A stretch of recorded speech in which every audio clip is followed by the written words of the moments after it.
মালদায় শরণার্থীদের পরিস্থিতি খতিয়ে দেখতে জাতীয় মানবাধিকার কমিশনের প্রতিনিধি দল এই দিন মালদায় এসে পৌঁছেছে। তারা সরেজমিনে শরণার্থীদের পরিস্থিতি খতিয়ে দেখতে জেলার বৈষ্ণবনগর এলাকার পার্লালপুর হাই স্কুলে যান, যেখানে বর্তমানে এক শিবিরে বহু শরণার্থী আশ্রয় নিয়েছেন। জানা গিয়েছে, ওই শিবিরে থাকা শরণার্থীদের সঙ্গে কথা বলবেন প্রতিনিধি দলের সদস্যরা।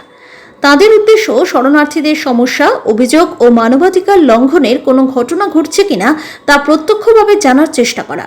সূত্রের খবর, প্রতিনিধি দল শিবির পরিদর্শনের পর স্থানীয় প্রশাসনের সঙ্গেও একটি বৈঠক করবেন এবং গোটা পরিস্থিতির ওপর একটি রিপোর্ট তৈরি করে কমিশনের কাছে পাঠাবেন।